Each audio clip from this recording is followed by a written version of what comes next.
நேற்று ஒரு ஐயா கேட்டாங்க, என்னோட கொய்யாவை சாப்பிட்டேன்னா இனிக்க மாட்டேங்குது, என்னுடைய பப்பாளி இனிக்க மாட்டேங்குது, என்னுடைய மலர் பெருசாக மாட்டேங்குது, நறுங்கின மாதிரியே இருக்குங்க பட்டன் ரோஸு, செவந்தி சுருங்கின மாதிரியே இருக்குது. நான் திருப்பி சொல்கிறேங்க, இது எல்லாத்துக்குமே தெளிப்பு முறையில் நம்ம பஞ்சகாவியாக கொடுக்கலாம். அல்லது மீனமிலம் வச்சுருக்கேன், ஈயம் கரைசல் வச்சுருக்கேன்னா கடல் பாசி உரம் கலந்துக்கலாம்.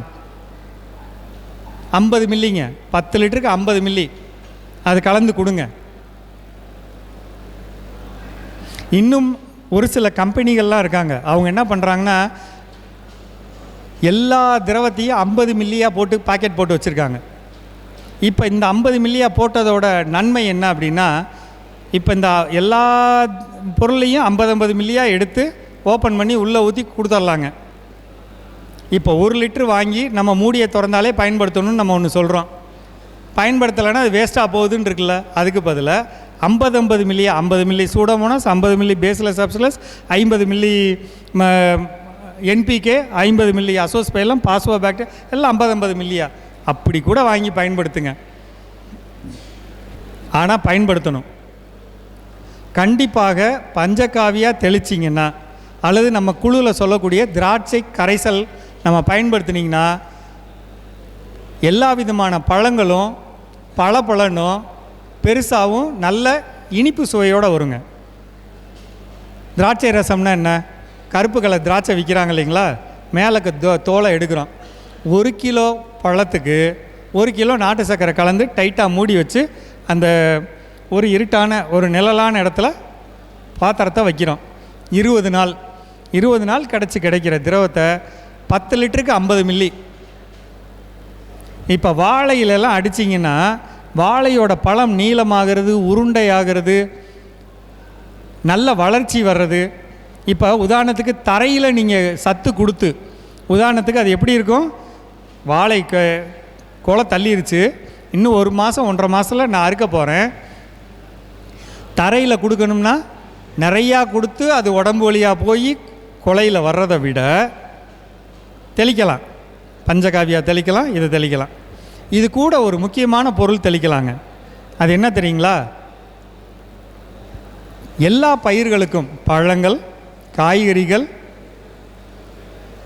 பூக்கள் 3க்கு தேவையான முக்கியமான ஒரு விஷயம் என்னென்னா மெக்னீசியம் மற்றும் போரான் சத்து. மெக்னீசியம் மற்றும் போரான் சத்து அது நம்மகிட்ட எங்கே இருக்குது?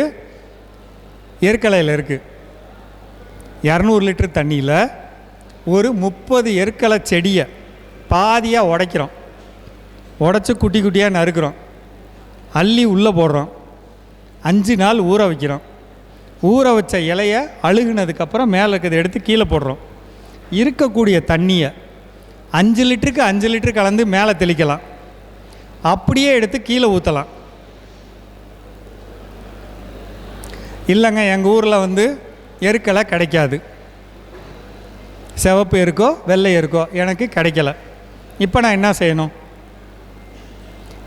என்ன செய்யணும்னா உரக்கடைகளில் கூட நம்ம அங்கக வேளாண்மையில் ஒத்துக்கொள்ளப்பட்ட ஒரு பொருள் இருக்குங்க. அது என்னென்னா திரவ வடிவிலான போரான், சோலு பார் அப்படின்னு சொல்லுவாங்க. SOLUBOR சோலு பார்ன்னு சொல்லுவாங்க. அது ஒரு 10 மில்லி கலந்துக்கலாம். இது கலக்கணும். ஏன் இது கலக்கணும்? ஒன்று எருக்கலை கரைசல் கொடுக்கணும் அல்லது இது கொடுக்கணும்.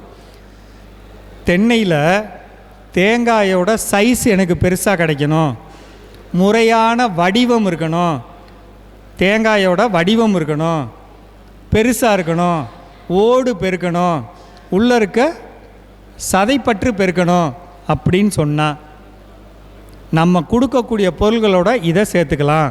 எருக்கலை சேர்த்துக்கலாம்.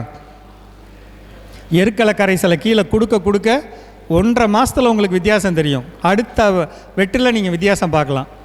அதே மாதிரி ஐயாவுக்கு கொய்யா மா இந்த வருஷம் பார்த்தீங்களா, மாலை எல்லா காயுமே வளைஞ்சிருந்தது, நெளிஞ்சிருந்தது, ஒரு மாதிரி வேறு வித்தியாசமான சைஸெல்லாம் வந்திருந்தது பார்த்தீங்களா. இந்த வருடத்தோட தவறான நேரத்தில் பெய்த மழையால் மகரந்த சேர்க்கை குறைபாடு மற்றும் சத்து குறைபாடு அதால் வந்தது. இந்த வருஷத்தில் நீங்கள் இந்த தப்பு பண்ணிடாதீங்க. பழமரங்கள் யாரெல்லாம் வச்சுருக்கீங்களோ இப்போ நான் சொன்ன சத்துக்களை மேலே தெளித்து கொடுங்க. நம்ம எப்போவும் சொல்லக்கூடிய குழுவில் சொல்லக்கூடிய வழிமுறைகளான வாரம் ஒரு முறை பயிர்களுக்கு தரைவழி தண்ணி தரணும். தரைவழியில் சத்து கொடுக்கணுங்கிறத தரையில் கொடுங்க. உதாரணத்துக்கு மீனமிலம் இருக்குது, 200 லிட்டர் தண்ணி, 3 லிட்டர் மீனமிலம் கலங்க. ஒரு மரத்துக்கு 1 லிட்ரு அல்லது ஒரு மரத்துக்கு 2 லிட்ரு, தென்னை மரம்னா 3 லிட்ரு வாளியில் எடுத்துகிட்டு போங்க. டக்கு டக்கு டக்குன்னு ஊற்றிட்டு வாங்க. அதுக்குன்னு ஒரு ஆளை எதிர்பார்க்காதீங்க. இல்லை நான் 10 ஏக்கர் வச்சுருக்கேன், பாக்கு மரம் வச்சுருக்கேன், 10 ஏக்கர் வச்சுருக்கேன், எண்ணிக்கை கூட, வாழை மரம் வச்சுருக்கேன், எண்ணிக்கை கூட. அப்போ நீங்கள் என்ன செய்யணும்னா, முடிஞ்சால் சொட்டு நீர் பாசனம் போட்டுக்கிட்டு இந்த மாதிரியான தானியங்கி செட்டப் போட்டுக்கோங்க. அல்லது நம்ம வெஞ்சுரியில் கொடுக்கக்கூடிய முறைகளை கடைப்பிடிங்க. வெஞ்சுரியில் கரெக்டான தண்ணி போகுதாங்கிறத எப்படி பார்க்கணும்? வெஞ்சுரியில் நான் கொடுக்குறேங்கிறீங்க, சொட்டுவானில் கொடுக்குறேங்கிறீங்க. மொதல் செடியும் கடைசி வரிசையில் கடைசி செடிக்கும் ஒரே தண்ணி போகுது அப்படிங்கிறது உங்களுக்கு எப்படி கண்டுபிடிக்கிறது? இந்த பாட்டில் 1 லிட்டர் பாட்டில் இருந்தால் மூடியை திறந்து அந்த முதல் சப்மைனோட ட்ரிப்பர் இருக்குது பார்த்தீங்களா, அது கீழே வைங்க. டைம் பாருங்கள். 5 நிமிஷத்தில் எவ்வளோ உயரம் தண்ணி வருது, அல்லது 3 நிமிஷத்தில் எவ்வளோ உயரம் தண்ணி வருது.